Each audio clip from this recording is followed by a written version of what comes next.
అధికారులు కంపెనీ యాజమాన్య కుమ్మక్కై నామ్స్ ఉంది, అసలు ఏం లేవు. ఎందుకంటే 10 కిలోమీటర్ రేడియస్లో ఏ విలేజ్ ఉందో పక్కనే ప్లాట్లు ఉన్నాయి. మేమైతే వ్యతిరేకిస్తున్నాం. కానీ లోకల్ ఉన్నటువంటి కాంగ్రెస్ పార్టీ వాళ్ళు ఎందుకు రద్దు చేయడం లేదని మేము భారతీయ జనతా పార్టీ తరఫున డిమాండ్ చేస్తున్నాం.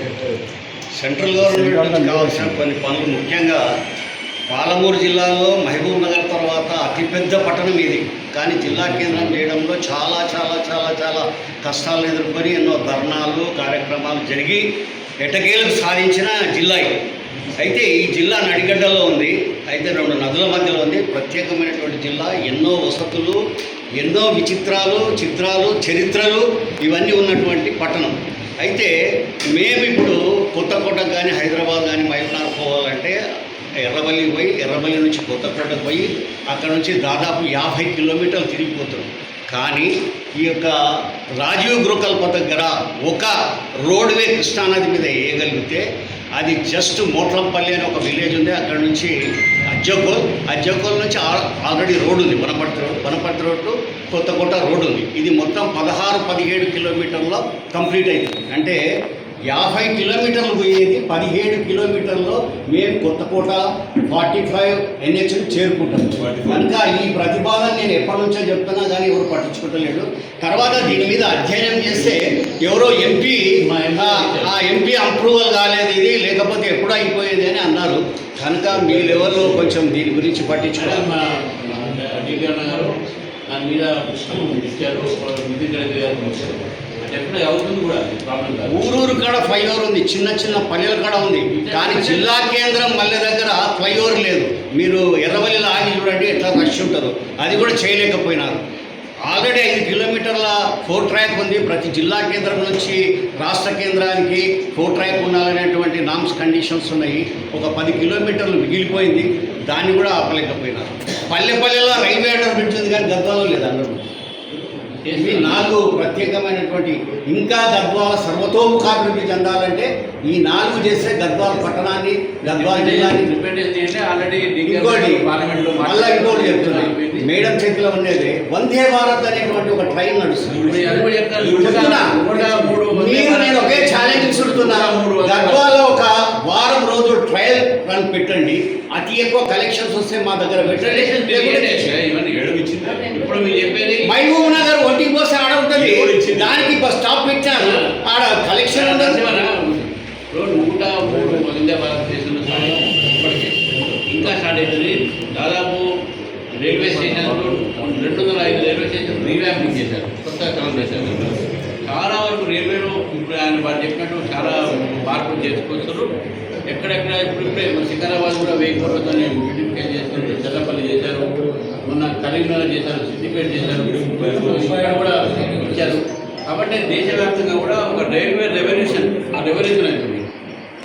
రైల్వే రెవల్యూషన్ 103 వందే భారత్ ముందర కూడా కేంద్ర మంత్రి కిషన్ రెడ్డి గారు నగర్కి వచ్చినారు, అక్కడ ప్రతి విషయం మీద మాట్లాడినారు. అవి చిన్న చిన్న విషయాలకే మాట్లాడుతున్నారు. కనుక ఇవి ఒక పట్టణానికి స్థానిక సమస్యలు మాట్లాడుతుంది. ఈ స్థానిక సమస్యలు కూడా మన ఎంపీ గారు డికన్న గారు, మహబూబ్ నగర్, అదేవిధంగా గద్వాల్ వారి బిడ్డ, గద్వాల్లో సంబంధించినటువంటి అన్ని కార్యక్రమాలు, మహబూబ్ నగర్ జిల్లా గురించి కూడా అన్ని సమస్యలు తెలుసు. వారి ఎంపీగా అనేక ప్రాబ్లమ్స్ కూడా మాట్లాడతాము. డెఫినెట్గా ఈ ప్రాంతం న్యాయం జరుగుతుంది. వారు ఉన్న 11 సంవత్సరాలు, ఒక సంవత్సరాలు ఇంకా 4 సంవత్సరాలు ఉన్నది. 4 సంవత్సరాలు మాట్లాడే మార్పు ఈ ప్రాంతం జరుగుతుంది. కొద్దిగా సమావేశంలో పాల్గొన్నటువంటి భారతీయ జనతా పార్టీ గద్వాల జిల్లా నాయకులు ఈరోజు 11 సంవత్సరాలు పూర్తి చేసిన సందర్భంగా మోదీ గారి ప్రభుత్వం ప్రజలందరికీ కూడా ఈ 11 సంవత్సరాల్లో భారతదేశం ఏ స్థాయికి వెళ్ళింది అనేటువంటి విషయాన్ని కూడా తెలియజేయాల్సిన అవసరం ఉంది. ఎందుకంటే ఈ 11 సంవత్సరాల ముందు, అంటే 2014 ముందు ఈ దేశ ప్రజలు కేవలం 2G స్కామ్లు, 3G స్కామ్లు, హెలికాప్టర్ స్కామ్లు, లేకపోతే మన సబ్‌మరీన్ స్కామ్లు, సముద్రంలో, గాలిలో, భూమిపైన ఎక్కడ ఉన్నా కూడా కామన్వెల్త్ గేమ్స్ స్కామ్లు ఇవన్నీ కూడా జరిగినాయి. కానీ 2014 తర్వాత ఇది 11వ సంవత్సరం నరేంద్ర మోదీ గారి యొక్క ప్రభుత్వం, ఎన్డీఏ ప్రభుత్వము ఒక్క అవినీతి సంఘటన జరగకుండా అవినీతి రహితమైన పరిపాలన ఈరోజు భారతదేశ ప్రజలకు అందించడం జరిగింది. ఇది మొట్టమొదటిగా ఒక సక్సెస్గా ఈరోజు భారతీయ జనతా పార్టీ భావిస్తూ ఉంది. ఎన్డీఏ ప్రభుత్వంలో 11 సంవత్సరాలు ఏ మంత్రి మీద కూడా ఎటువంటి ఒక అవినీతి ఆరోపణలు రాకుండా ఈరోజు ఈ ప్రభుత్వం నడుస్తూ ఉంది.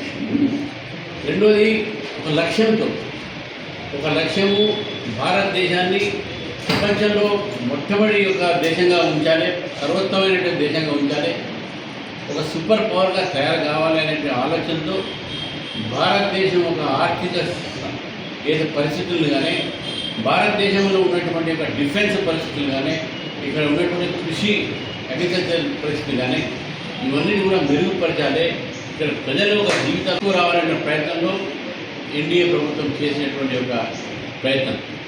ఇన్ని సంవత్సరాలు కూడా ఈరోజు 11 సంవత్సరాలు కూడా భారతీయ జనతా పార్టీ మేనిఫెస్టోలో పెట్టినటువంటి చాలా ఒక అంశాన్ని మేము ఈరోజు ప్రజలకు వాగ్దానం ఇచ్చినటువంటి మేనిఫెస్టో అంశాన్ని మేము పూర్తిగా దాన్ని సఫలీకరణ చేసిన విషయాన్ని పార్లమెంట్ ప్రక్రియ ద్వారా మేము ట్రిపుల్ తలాక్ తీసుకొస్తామని చెప్పిన దాన్ని అబాలిష్ చేస్తా ఉన్నాం.